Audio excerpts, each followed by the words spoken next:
Hey guys, question for you. Are you a hacker? If so, why haven't you hacked your way to saving or having a better abundant life and more money? In this video, I'm going to cover 6 life hacks that I personally use to help me save money.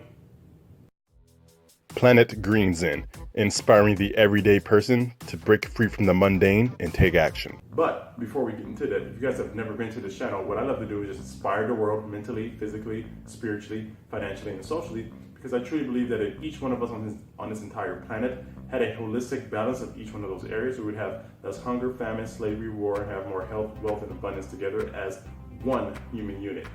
So let's go ahead and dive into the video. Alrighty guys, life hack number 1 that I personally use is always live below your means.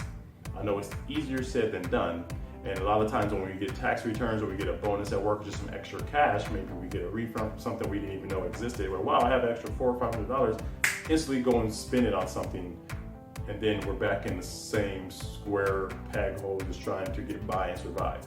So again, live below your means, and yes, as you continue to increase your income and get more money, keep your life here.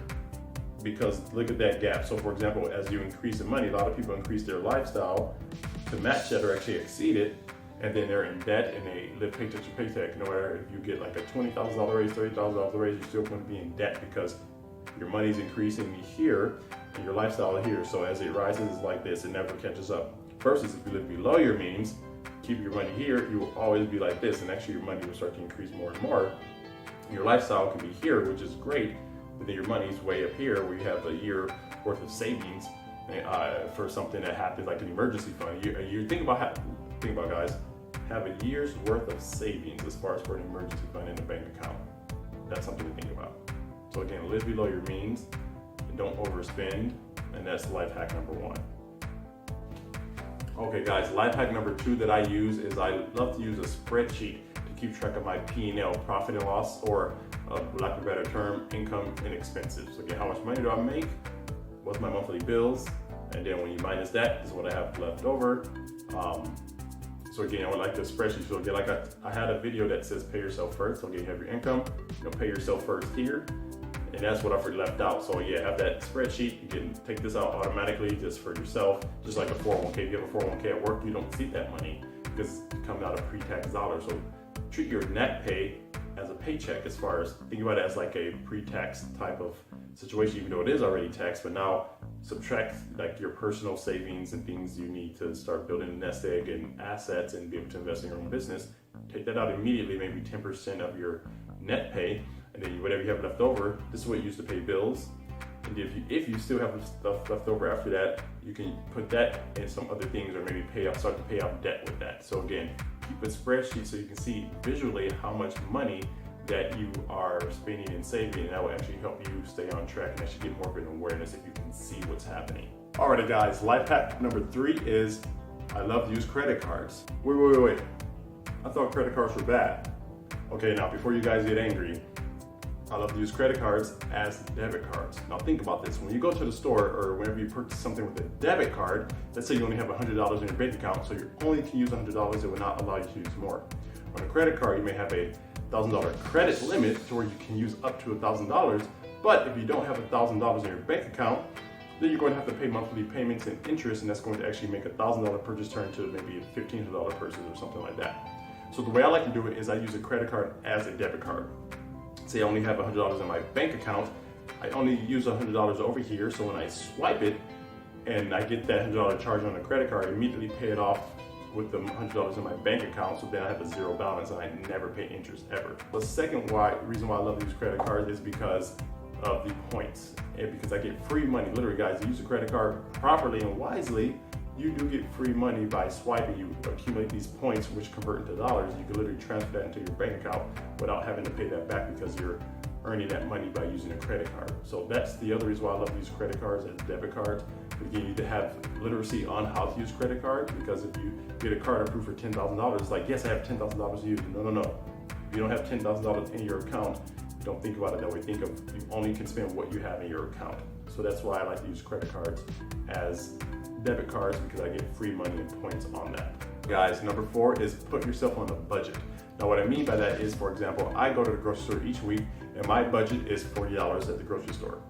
Now it's because I don't have kids or wife or anything, so I can do that. But again, budget according to what you have personally and only spend that, because once I started doing that, I'm saving so much money each month. Because before I was just buying on impulse and just fill up my cart with stuff, and I'm spending sometimes almost $200 at the grocery store. And I'm like, why am I spending so much money? But again, when I got aware of what I was buying, I took all the crap out that I didn't need, which is junk food and sugars anyway, only stick to really the healthy foods, and I can keep within that budget. So put yourself on a budget when you're at the grocery store.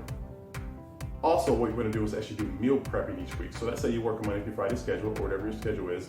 Maybe when you have a day off or so, before you start that week, cook food for the entire week so you can bring food to work. Because I wasn't doing it at first, and when I learned how to do that, I was instantly saving $200 a month, because every day you eat, let's say 5 days a week you work, you go to lunch every day, that adds up and over a month, it was literally like $200. Once I started to meal prep, bring lunch to work, save $200 like that, and I can allocate those funds to other things that actually are a benefit to me. So you guys should meal prep so you can save money.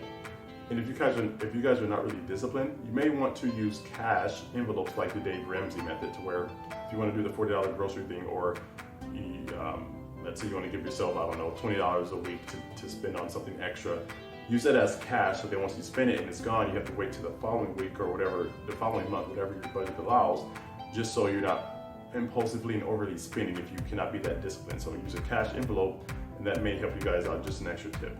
Alrighty guys, number 5 is don't buy purchases on impulse. You know how you may go to the store, let's say Saturday morning to buy things, and Saturday afternoon you go back to the store, and Saturday night you go back to the store, and 2 more times during that week. And then instead of spending $40 a week, you're spending $200.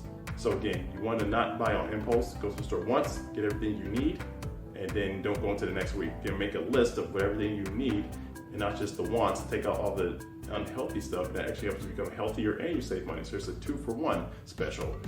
And that's my advice for you. Don't do impulse shopping. Make a list of what you need. Go to the store once, because then you save on gas and you save on money. Alright guys, number 6, which is the most important one, is educate yourself on financial intelligence and literacy, because as you start to save money, you're going to start to grow that income.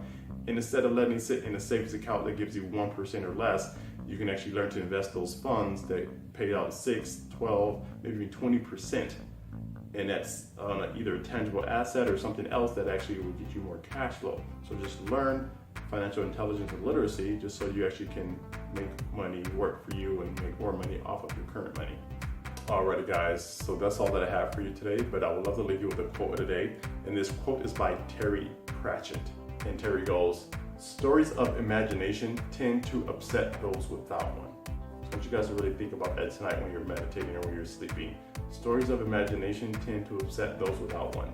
Alrighty guys, well that's all that I have for you guys today. Again, if you like this content and these messages, please share this out with people in your community who may need to hear them. Go ahead and subscribe to the channel and hit that bell notification so you know when new videos are arriving. And comment below, let me know your thoughts. And this is Green Zen signing off. You guys have a great day.